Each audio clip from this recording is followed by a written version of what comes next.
reporting on the games you love by people who love to game. The MMO Reporter Network. MMO Reporter's PAX Prime coverage is brought to you by GoDaddy. Get 30% off your next purchase at GoDaddy by using the code MMO30. Some limitations apply. See website for details. So, alright, I've run this panel several times. I like to think of it as like my magnum opus as far as like learning others as to what I love to do, which is work with horrifying, dangerous chemicals. So what got me into this? I have a BS in microbiology. I took a lot of chemistry and organic chemistry, and I got into it when I was in the lab. I used a lot of like nutrifying agars, coagulating agents, and those are things that start as one thing, become another thing, and cannot be reversed into their original properties. That is a chemical reaction. I'm going to talk about that later. This carried on into curing chemicals. I have cosplayed for 12 years. I found that there were chemicals out there that were similar to the chemicals that I used in my lab, that had the same properties, underwent the same type of reactions, and then if I just researched one enough, and I researched the science behind them enough, using all of the things that I learned in school, shocker, I could be good at something with the stuff that I learned in school. What? I know! So we're gonna use school words in this panel, and it's gonna be fun. No, it's gonna be fun. It's gonna be fun, I swear. It's gonna be fun, it's gonna be like sciencey, and it's also we're gonna use like safety words, but then we're gonna use like dangerous words, and yeah, we're gonna use letters, but then sometimes there'll be numbers. It's just across the board, it's gonna be great. I promise you there will be words, letters, and numbers in this panel. Yeah! Woo! This panel is awesome! Alright, so I'm Lindsay, I go by Leeleethebunny. I have my business card up here, and then I promise this panel is very like... I have a personality type where when I find a phrase that I really like, I kind of like latch onto it and I say it like a lot.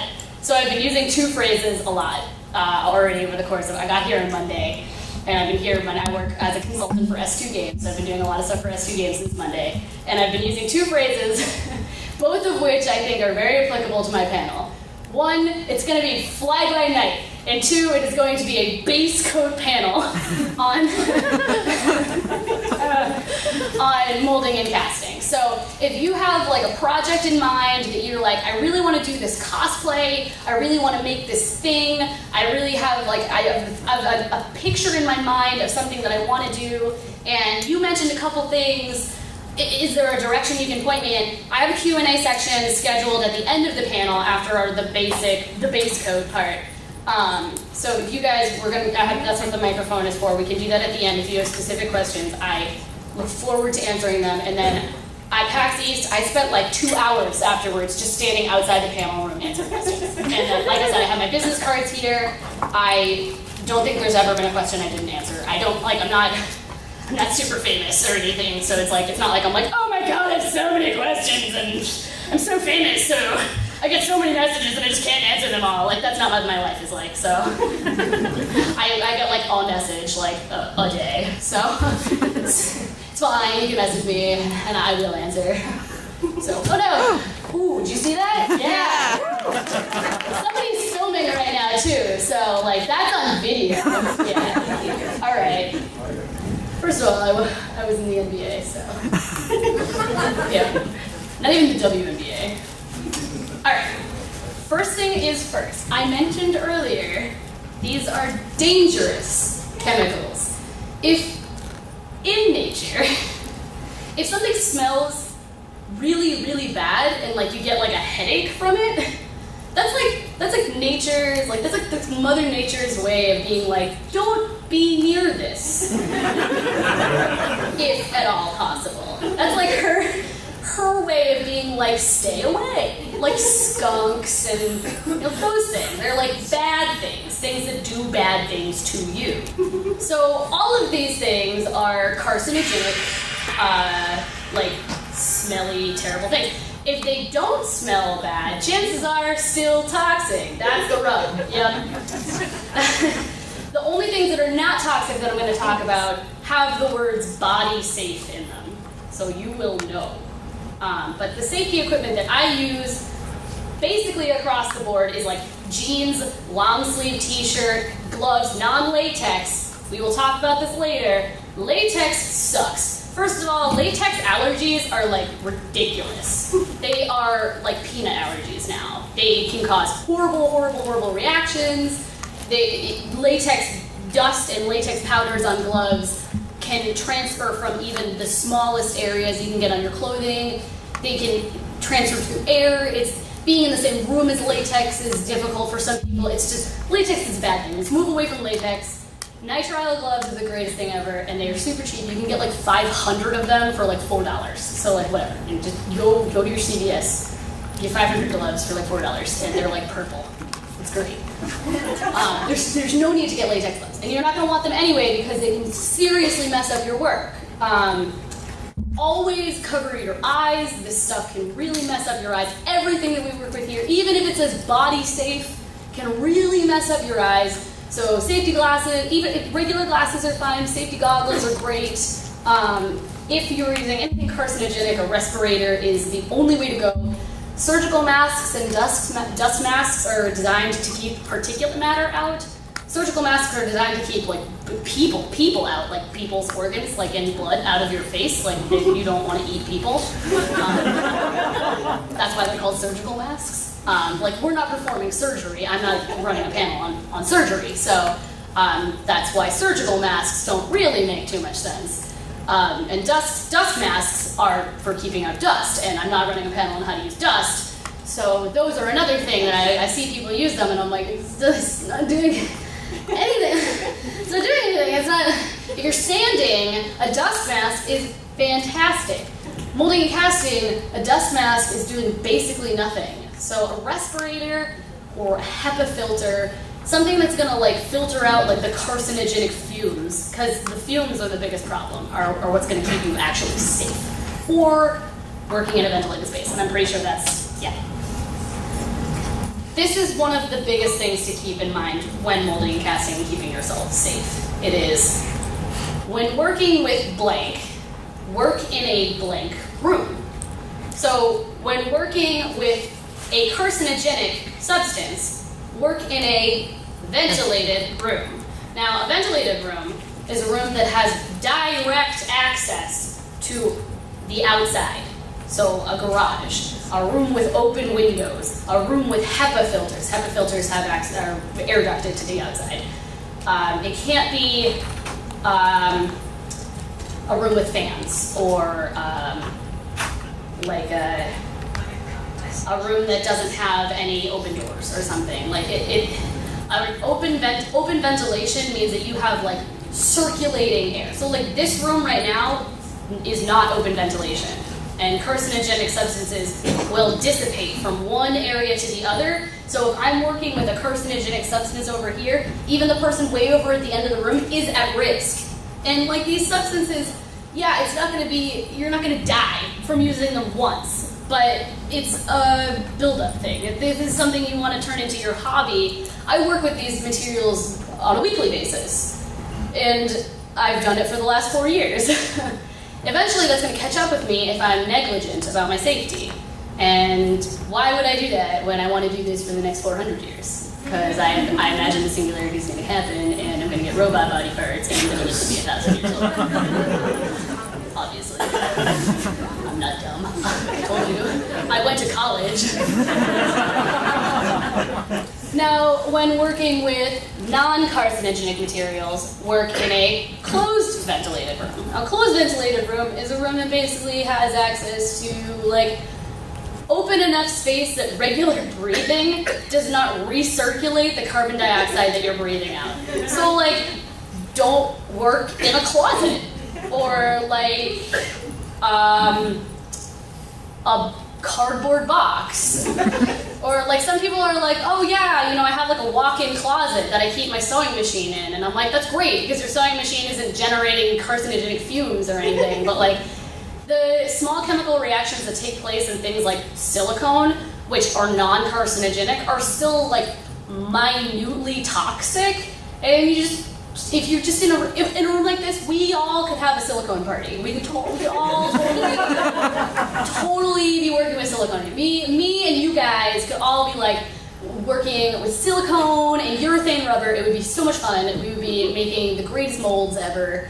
And we would all be fine because this room is spacious enough that the air we are breathing, the air we are breathing is not getting like recirculated back into our lungs. It's getting like dissipated and like none of us are passing out because we're breathing the same air that we were previously breathing.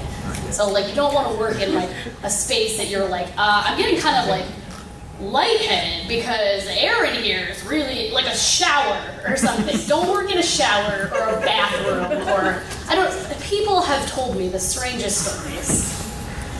So this is like I put a list of things on one side. Plaster is non-carcinogenic, rubber is non-carcinogenic, silicone's non-carcinogenic, but then resins and plastics, same thing.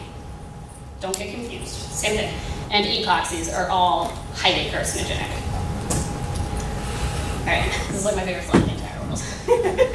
So people are like, the thing on the box said that it should be cured in 40 minutes. I wonder if it started curing.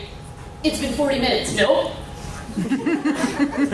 No. The answer is always. I said almost always just to make you guys feel better, but the answer is always no. And the reason the answer is always no. And it's not like, have you seen this? Like, are you seeing like, I don't know, it's hard to read probably in the back, but like, I'm actually reading what I wrote now. It's so clearly in my voice. Like, chances are you are watching the pot and it's goddamn never going to boil. Go find a TV show or something else to work on because you really don't want to touch a curing chemical. Like, that's so clearly in my, I so clearly wrote this.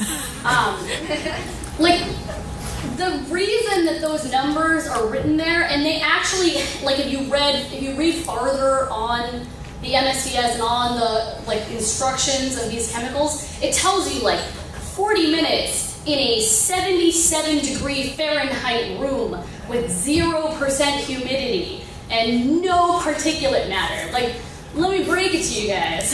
Unless you're working in a clean room, that is not the situation you are in. So it's going to take, so I brought this just because I'm from Boston, so I wasn't able to bring a lot of examples, but I at least brought the Jana staff, and all of the orbs on it are cast, and that material, Smooth Cast 325, says it cures in 40 minutes. Those all took over 2 hours to cure. And it's like, you just wait it out. Sometimes cures don't happen, and they get inhibited, and I talk about cure inhibition later. Most of the time, if you're sitting there wondering if it has started curing, you should just go do something else. Go make dinner or something. Watch a TV show. Go hang out with your family. It hasn't. And I put this in the safety section for the second part. Don't touch curing chemicals ever, because most cures, if not all cures, are hot cures, which means they take in and give off heat, exothermic reactions. So you will find that you'll know that a reaction is taking place because it gets extraordinarily hot, burning hot in your mold. And it can, 1, burn you, and 2, you will have the carcinogenic reaction taking place now inside your open wound. And it's terrifying, and it can be like super detrimental to your health, and it's just altogether a bad idea to touch a curing chemical. Likewise, you can mess up your mold and your cast. Let's do that. Priorities. Cosplay health. Alright, so I say a lot of words like right up front and kind of like bombard you with words. And then I am now going to go back and define them all because we're going to use them a lot. Yeah, to people who are laughing, like, you're my people. Like, we are of a kin. I made that reference at PAX East. I guess PAX East is like a younger audience or something because everyone's like, what?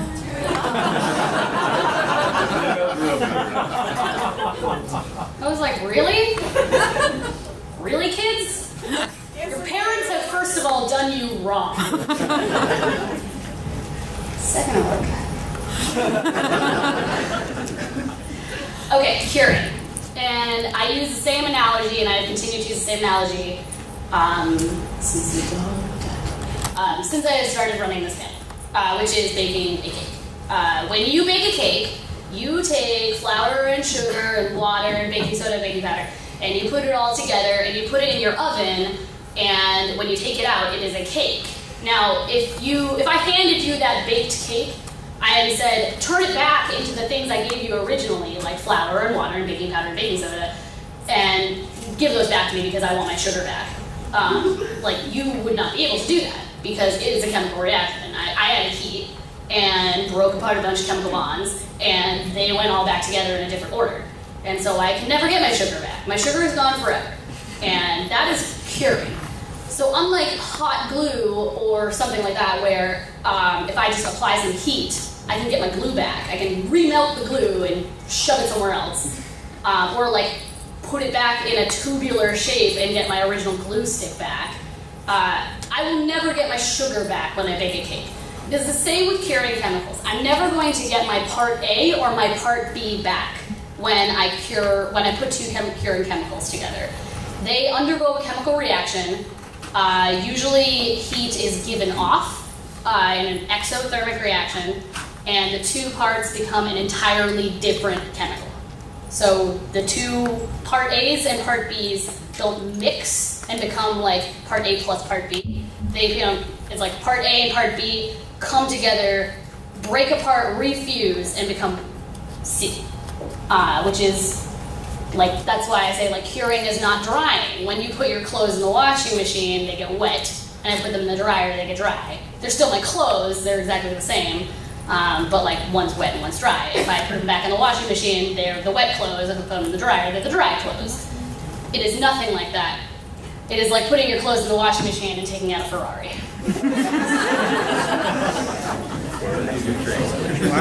I don't know why I wrote curing is legitimately a chemical reaction. Like, guys, trust me.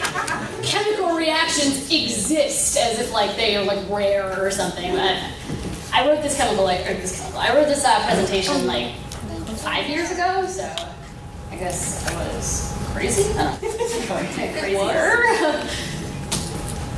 All right, so I'm trying to push you on a logical trajectory, which is from the outside in of molding and casting. So like, I would like to mold something and then cast something. I need to be safe about it. I want to be knowledgeable about it. I'm gonna go do it. And so in order to do something, you wouldn't like cast something first. Like you wouldn't teach your child to walk before they crawl. Like they need a foundation. So like, you need to be safe before you can mold. You need to have a mold before you cast. So this is like, I'm trying to push you down a logical trajectory here. And it hopefully will make sense by the end. The MSDS is the Material Safety and Data Sheet. And it's the one with the like colorful squares at the top, the like red, yellow, and blue squares at the top. And it's usually like 20 pages long. And I'm not telling you to read it. I'm not telling you to read it. I'm going to say it one more time. I'm not telling you to read it. You don't have to read it. All I'm telling you is to maybe take a glance at it, because it tells you really important things like inhibited by latex, or inhibited by particulate, or inhibited by humidity or water, or, you know, like it gives you useful information for what can mess up what you're doing. Likewise, it tells you how hot it gets when it cures, whatever you're working with. So it's like, I give you an example. I used to work in a pharmaceutical company, and I worked with hydrogen peroxide because that's how we cleaned all of our equipment, and the material safety and data sheet for hydrogen peroxide is 12 pages long. And I can tell you that I've never read it. I don't care. But I can also tell you that hydrogen peroxide at 30% toxicity is highly toxic. So I knew that I just never wanted to get it near me. And it had like a giant label on the bottle that said like oxidizer, which meant like make things that wouldn't normally catch on fire, catch on fire. That's terrible. All right. Okay, so we're about to head, no! Damn it, John. We're about to head into the land of molding. And I'm going to use the phrase viscous and viscosity a lot. A lot of times I hear people use this wrong, and it drives me nuts because they're like, that's viscous. And I'm like, no, it's not like a yes or a no question. You don't get to say, like, that's red or not. It's like, viscosity is a spectrum. It's either a low viscosity or a high viscosity or a medium viscosity.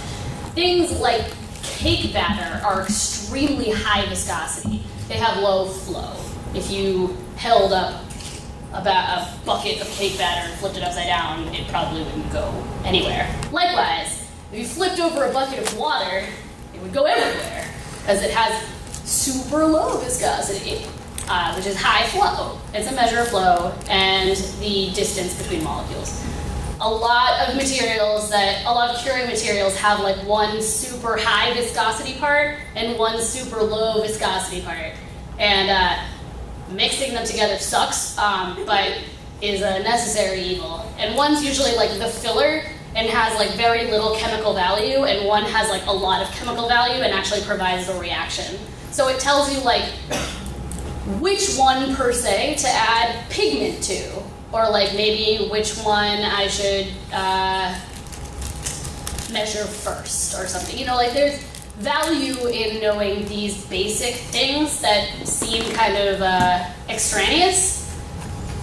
Just to, I'm trying not to overload you with stupid information, so it might seem like extraneous or useless information, but I promise I'm trying to push you down a logical path. Trust. All right. Undercuts. Okay. Damn it! I screwed myself. All right. So this is extraneous information. All right. Undercuts. This is just kind of like a for your knowledge slide. This is undercuts are what determines whether you make a 1-part or a 2-part mold. Like something that is radially symmetric, like these orbs on Jana, have no undercuts because I'm gonna lay down some math on you. The radius of these increases from the top to the bottom consistently. But like the radius of this wacky miniature piece does not increase consistently from the top to the bottom, so this person had to make a 2-part mold. So it's basically just in a decision-making process. I want to make this thing. Do I make it in a 1-part mold or a 2-part mold? What's going to make the most sense? And then I just mentioned the word radial symmetry, which is it's the same all the way around. People are not radially symmetric. People are bilaterally symmetric, like swords. But starfish are radially symmetric. These half spheres are radially symmetric, likewise. Full spheres are radially symmetric as well. So keeping in mind the type of symmetry something is. Oh my god, a person! It's like I wrote this! I'm like, oh, damn it, you know what? You're on timeout. A frisbee? Okay, that part, I don't know what I was thinking on that part. Keeping in mind things like this, like when you start a project, what kind of material am I working with? What kind of space do I have to work with? What is the logical progression of my project? This is all what's going to help you like not waste material, not waste your money, because I understand that this is an extremely expensive hobby, and this is like one of the most expensive ways to go about making things. Like, if there's anyone in this world that understands it, it's me, and I get it. And so these are like the best ways to not waste your materials is to ask yourself the right questions. So if you ask yourself, is it bilaterally symmetric or is it radially symmetric? You could save yourself a lot of time. If you find that you are working with something that actually is radial, a pyramid, for instance, is actually radially symmetric. It is very geometric, has a lot of angles and sides, but it is radially symmetric. If you were casting a pyramid shape, you could use a 1-part mold, and that would save you a lot of time and a lot of effort, and a lot of materials. But like I have a picture later on in the slide. I cast an entire sword in glow-in-the-dark resin. Let me tell you things that are not radially symmetric. Swords. The answer is swords. And that mold weighed 200 pounds and was 5 gallons of silicone. And each gallon of silicone costs like $250. And like, so yeah. Oh my God. It's like, it's extremely expensive. So it's like, these are, the reason I'm putting these slides first before the like, and now you cast something, is because these are what's gonna keep you on the right path to not like wasting your time and your money, which are, I find, for me, I mean, my time and my money are precious to me. I know they're not like precious to anybody else, but like, to me, my time and my money are precious. And so like to you, I imagine your time and your money are precious. So I'm trying to keep it in a place where like you have, your resources are not being wasted. All right, so I mentioned this a lot. And this is near and dear to my heart because I have had cure inhibition happen to me for a billion different reasons, a lot. And like, I've talked to a lot of different molders and casters, a lot of different fabricators and builders, and like we joke, and I usually run this panel with Propped Up Creations. They're a New York-based duo company, a girl named Melissa and a girl named Wraith, and they are amazing molders and casters and fabricators. And like we joke that like we clean out our inhibited molds with our tears. Because it's like you have this mold that you worked your butt off making, and then you have to like clean out this disgusting goop with like sadness. And like usually when you get like a final cast, you just like you get to demold it and you're like, yeah! And when you get an inhibited mold, you're like, oh God. Oh God. So like there are a lot of factors that factor into inhibition, which is just instead of two liquids becoming a solid, two liquids just stay two liquids. Gross. Sometimes the stars just don't align. That's chemical. I can't tell you why. It could be like particulate matter in your air. It can be like atmospheric. Sometimes like if you have high humidity in your area, if you're in an area of like, what is it? I know that a lot of people who work in like basements as opposed to attics have said that they've had more cure inhibition. Mold can be a factor. If you're in an area of your house that has mold, it can actually inhibit your molds. Ironic. But also things that I put in capital letters. What is it? Latex. We don't use latex. We never use latex because latex is the devil.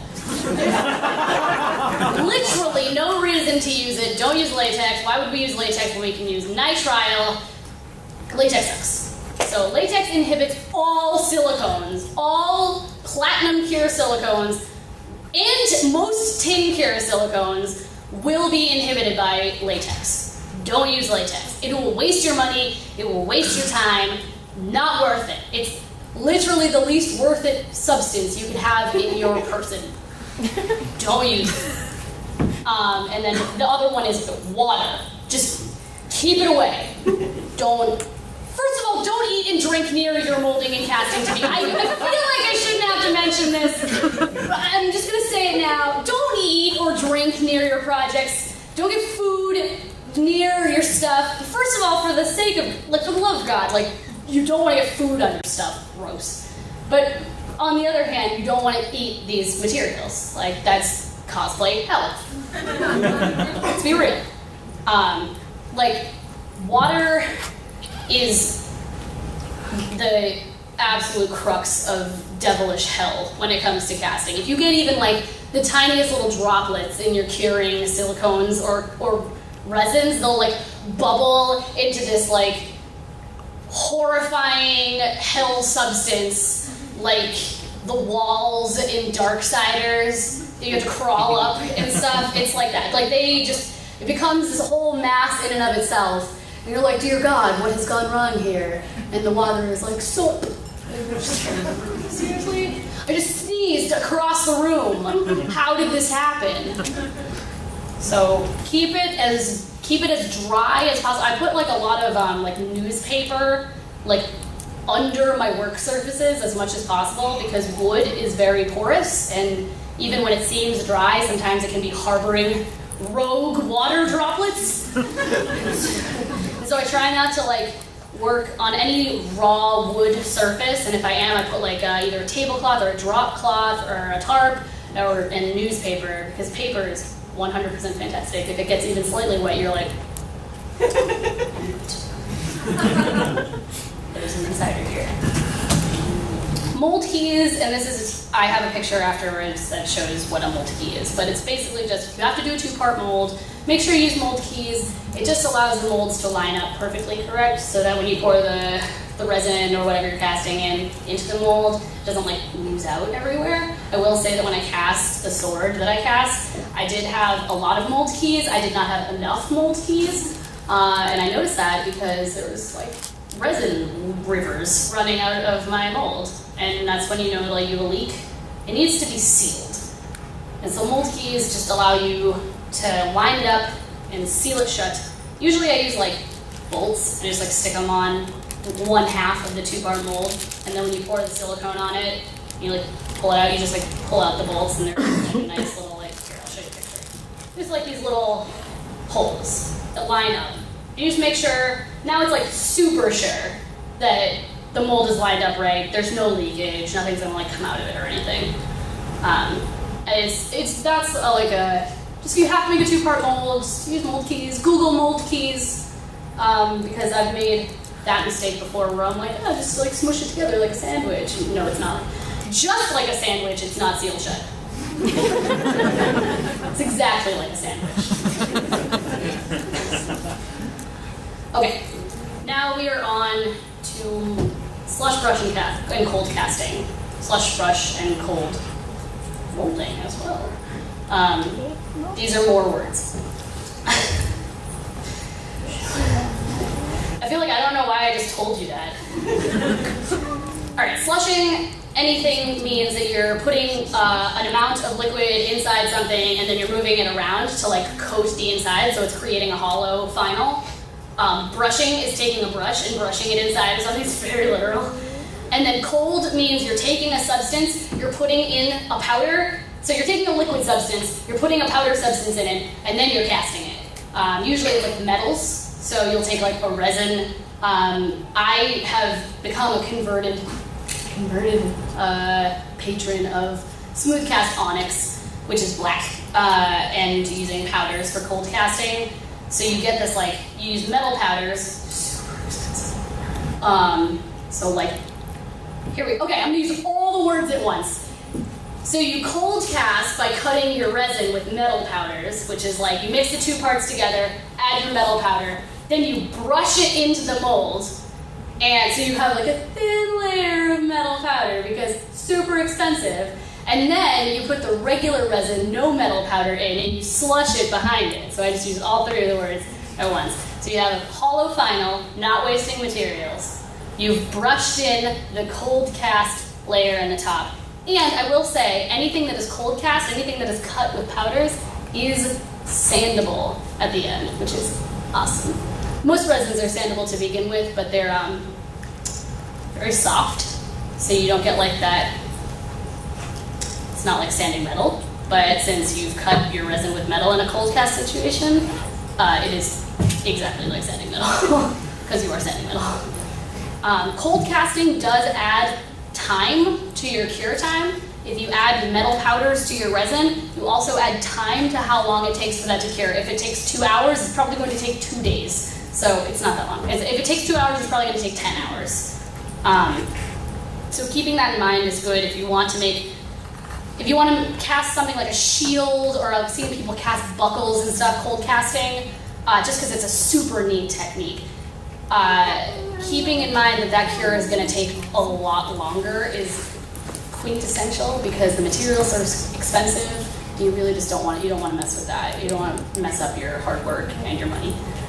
Likewise, if you do foray into cold casting, don't freak out when you first take it out of the mold and it doesn't look pretty. It has to be polished.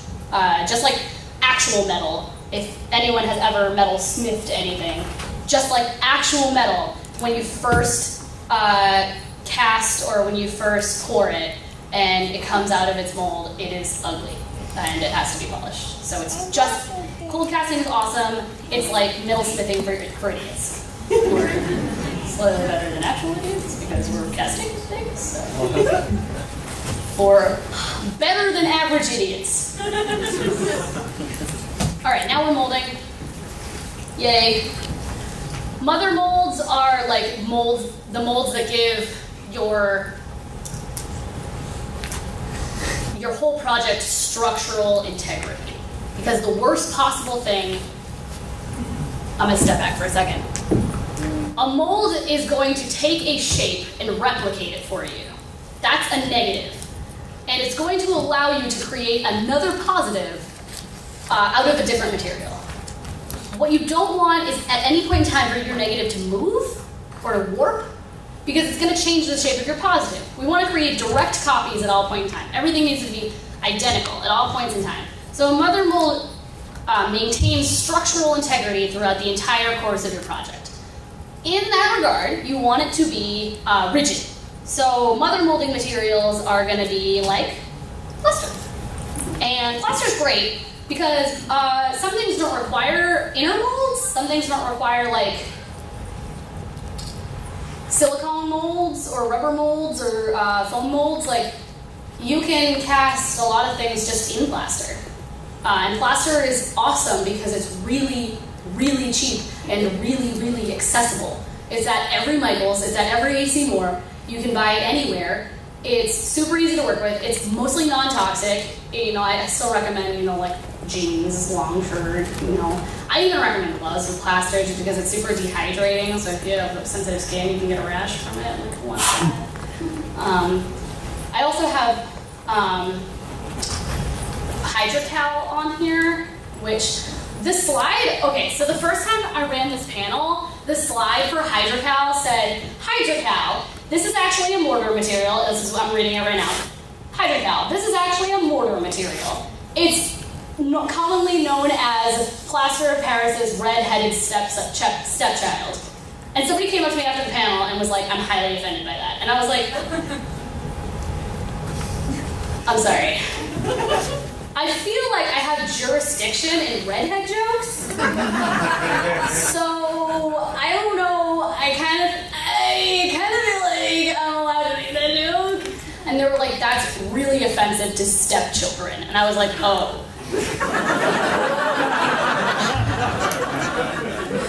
Okay, well, I'm not a stepchild, so I have parents, so I should probably. I know, the hole I dug for myself was deep was the hole I dug for myself. I know, I was like, well, I actually have parents, so I should probably take that out. It was terrible. So I took it out, and now it says, Hydrocal. This is actually a mortar material. It cures hard and is difficult to chip, but is not widely accessible. No mention of stepchildren. Thank you. But I still make mention of it in the panel, and I talk about the person that brought it up as if they're like some demon. Like, oh, what a jerk, right? Anyway, but yes, Hydrocal is actually not very accessible. It's much more used in like industrial purposes.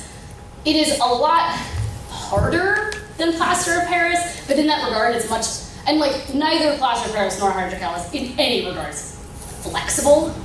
But you will find when working with curative chemicals, anything that is hard has some sort of density to it. And density factors in both give tensile strength, I said both, but now I'm going to actually list off a bunch of things.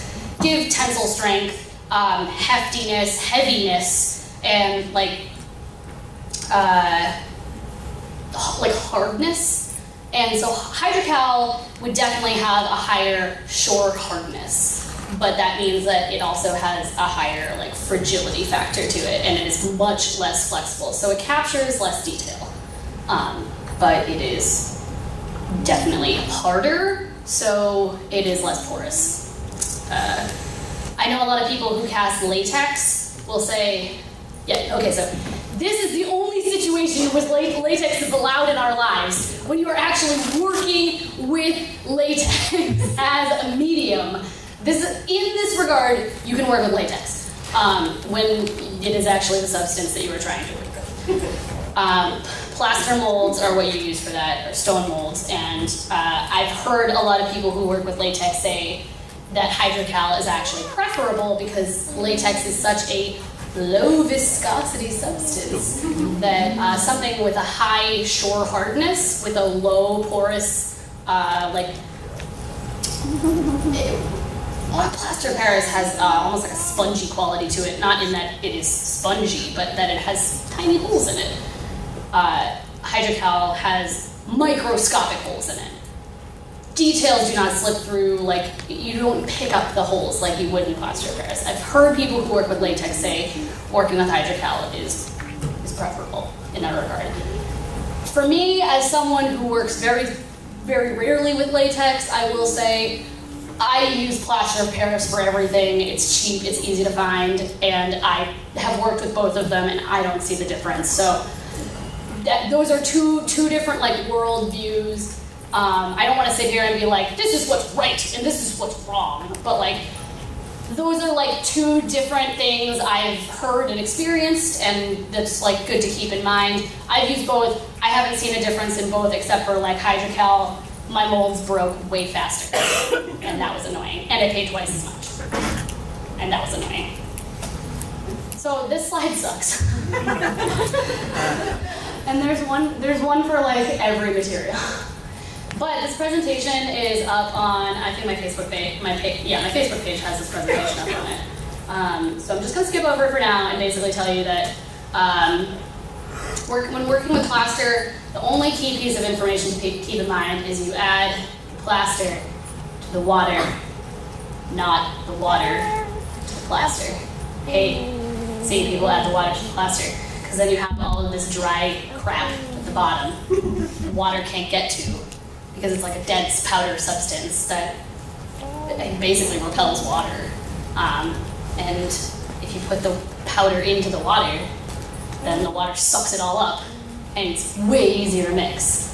So that's basically what the entirety of this slide is like a fancy way of saying like, and then you add the powder to the water.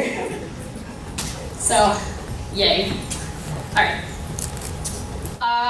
There are a lot of mold materials out there. I am going to talk about two. These are probably of these like rather, I'm not gonna say inaccessible, but like of these rather like high beginner threshold materials, I would say these are pretty good success rate materials. Urethane rubber is tough to work with the first time around. Platinum silicone is like the friendliest of friendly materials. It's like, I will be like in my workshop and I'll like throw like a wad of like part A at like a splat of part B, and like it'll cure. And I'm just like, thanks, rebound, and rebound's like, gotcha back, bro. But then like if I use brush on 50 or something, which is a urethane rubber, I have to like mix part A and then mix part B, keep them separate, and then be like, all right, part A, I'm gonna introduce you to my friend part B. And part A is like, whoa, no, I hate that guy. That guy sucks. And I'm like, no, you gotta listen to me. You gotta listen to me. Just hear me out. He's changed. And the other part is like, okay. And then I like, pour part A into part B. And part A is like, he hasn't changed at all. You lied. And I'm like, I know. Just listen, hear me out. And I like mix them together. You have to mix them together. And then you have to put them in another container and mix them again. And then you have to put them in another container and mix them again. And maybe it'll cure. So like, I will say of the mold materials, silicone, especially platinum silicone, is like very easy to work with.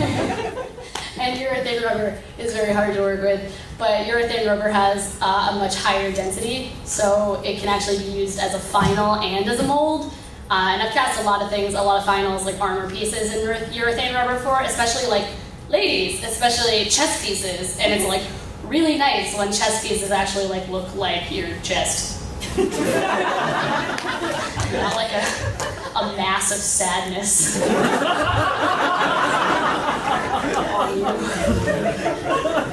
So like I have a mannequin and I've used urethane rubber to cast those, and it's like nice because like I'm talking to the ladies here for a minute. not everything is always super consistent on the female body.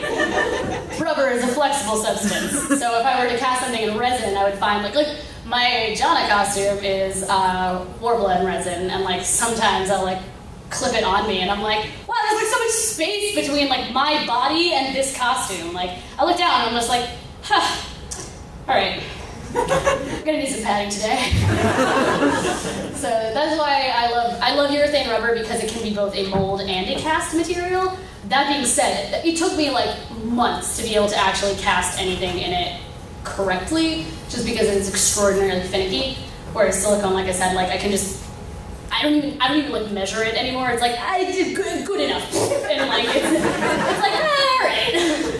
Sometimes I'll like dip the brush in one and then dip the brush in the other and like thereabouts it, and then like brush it on the thingy, and it'll cure. I'm just like, yeah, platinum silicone's got your back. So I put a fancy word in here. Platinum silicone is different from tin cure silicone. The only thing you really need to know is for buying purposes. So tin cure silicones tend to have a low tensile strength, which means if you are making something that you want to pull repeatedly from, I know a lot of people who have approached me about miniatures and for tabletop games and stuff, and they're like, I want to make a mold of a figure, but I want to pull 50 of them. Tin cure silicones are not your friend. They will abandon you after the first 10 pulls, and you will be left with a shredded mass of sadness. But, I mean, depending on the density that you work with. But platinum cure silicones, I find, are more beginner-friendly because they have a higher tensile strength, they last longer. A lot of times, they might not capture as much detail, which for you miniature people out there might be a sadness day.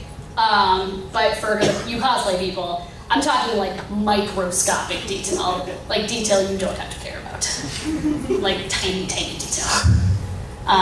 But I'm only going to refer to platinum silicone in this panel. And my favorite is Rebound 40. The 40 refers to the shore hardness. There are two flavors of. I'm not going to use the word flavors. I don't want you to think you can eat this. There are two varieties of Rebound. It comes in 25 and 40. While a lower shore hardness captures higher detail, it is also less stiff. It is also less dense.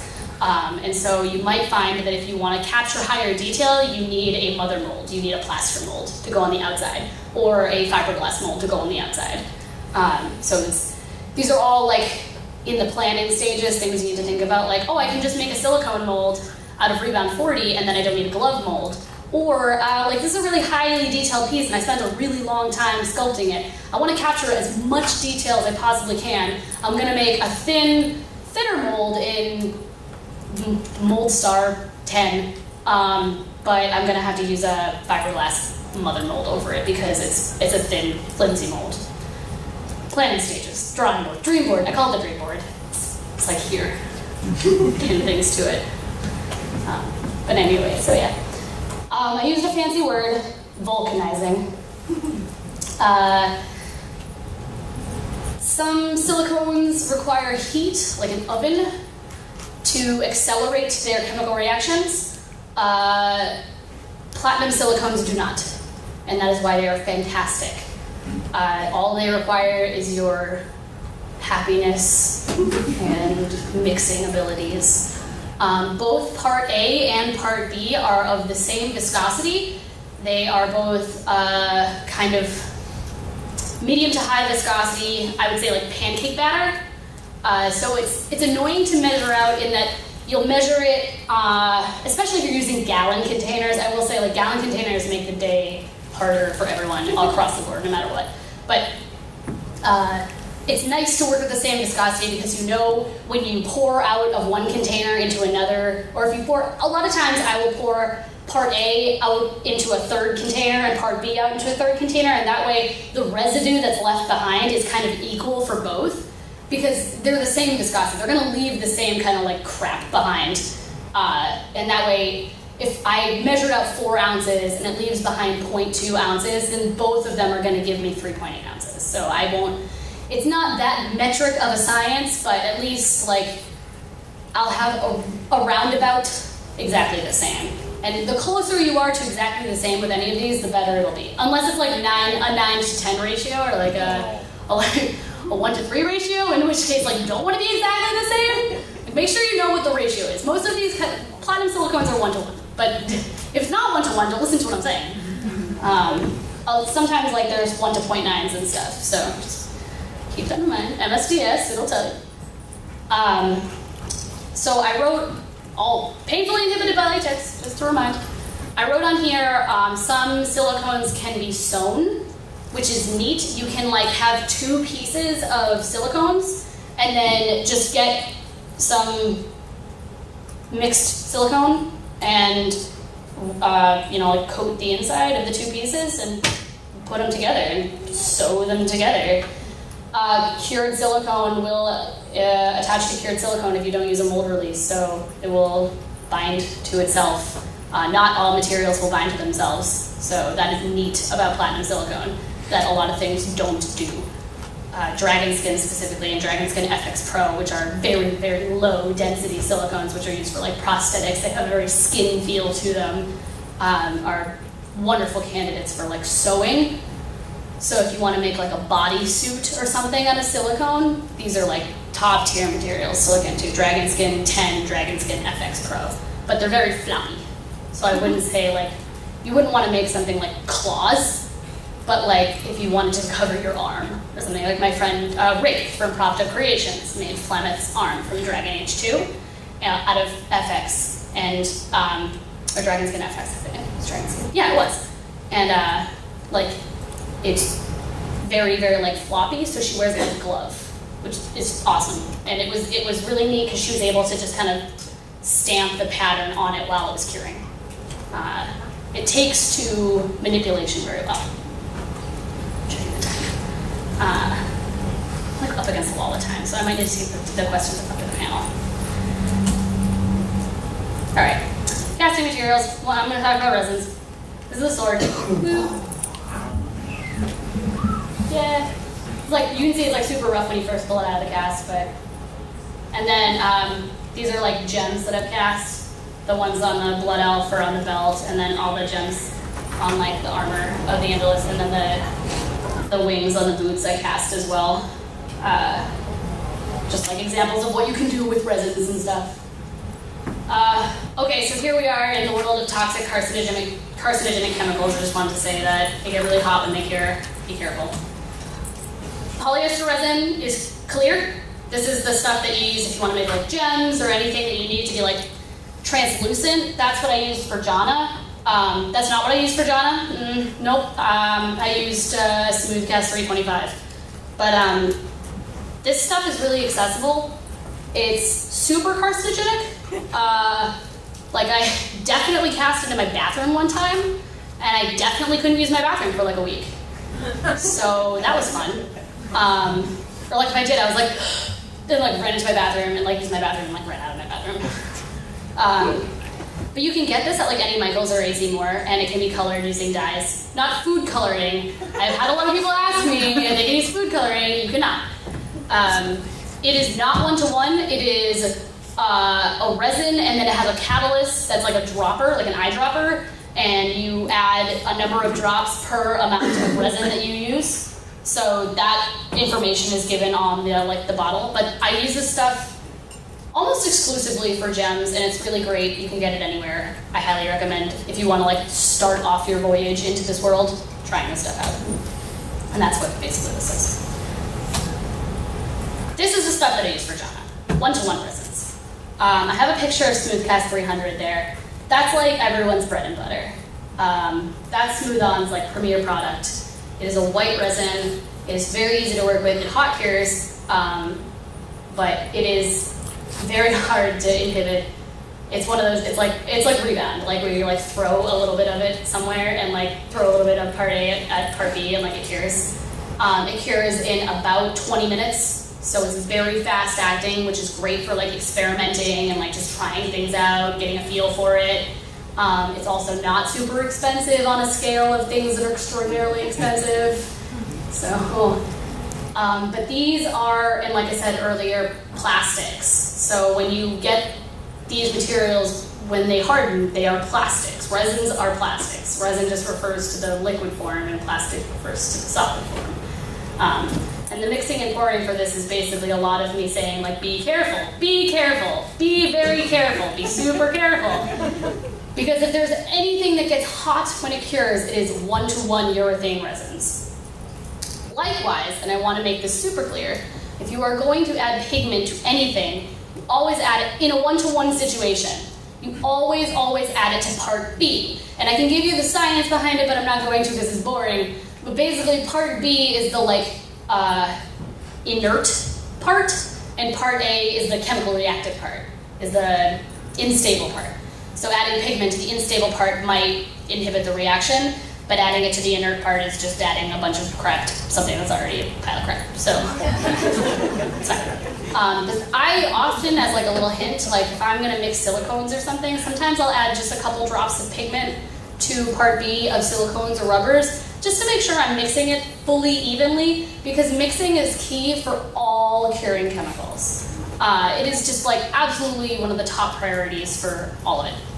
Making sure everything's fully mixed is really high priority. So everything part B, pigment goes in all part B. Yes. So then, yeah, those are like the materials I want to cover. These are like for your knowledge on buying. This is if you're gonna sculpt something to cast it, to mold and cast it, you have to use sulfate-free clay. It has to be sulfate, sulfur-free clay. It has to be monster clay or Chavant or plastiline or plasticine or plastilina. It cannot be just like any run-of-the-mill fly-by-night clay. Like you can't use terracotta or white clay or anything because those will inhibit silicones. So this stuff can be purchased at Smooth On.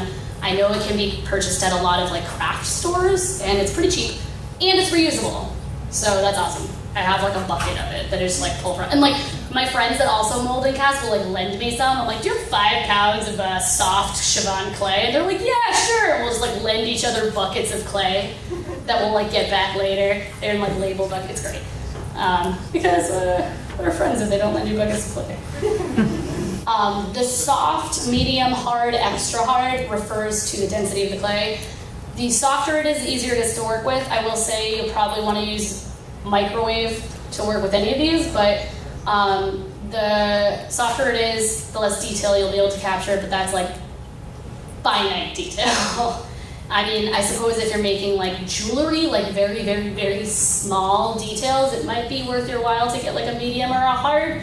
But most people work with soft. It's really hard stuff.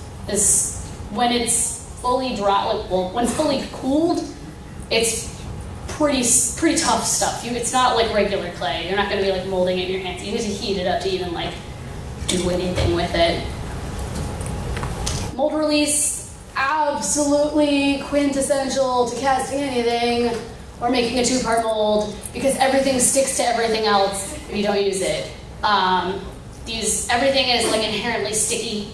So I put ease release, Man's ease release 200. That's kind of like everyone's basic bread and butter mold release. But basically you just like spray this goo in. It's basically like spray Vaseline and like spray petroleum jelly. And it just allows you peace of mind that when you pour your hard mixed whatever into your painfully molded whatever, that when you pull out your cured whatever, it's not going to stick to your molded whatever. And you will have a beautifully casted whatever. And that's what everybody wants, isn't it? These are also things that can be purchased from any store that sells any molding casting material. So like the Complete Sculptor in New York, any Smooth On distributor, Reynolds Advanced Materials, etc. And then these pigments are what I talked about before. What the heck happened here? It's basically, you can't just use any dye to color resin.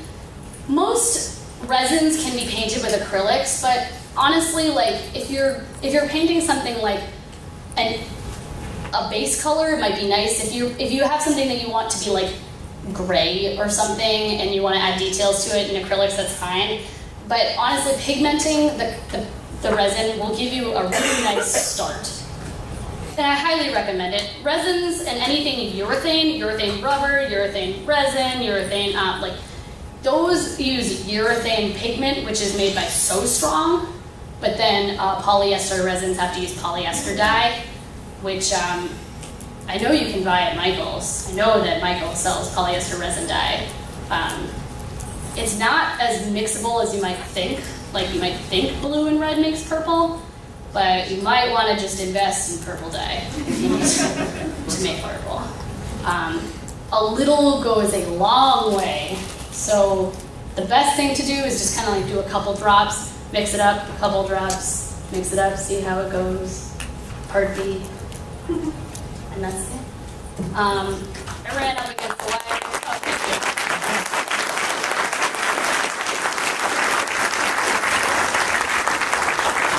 So I ran down to the wire, but like I'm just gonna be outside, and like I said, my business cards are here. We can talk and everything. And if you have any questions, like I said, I'll just be right outside, and I'm pretty identifiable, so I realized. But yeah, thanks so much for coming. I didn't expect to fill the room. Okay.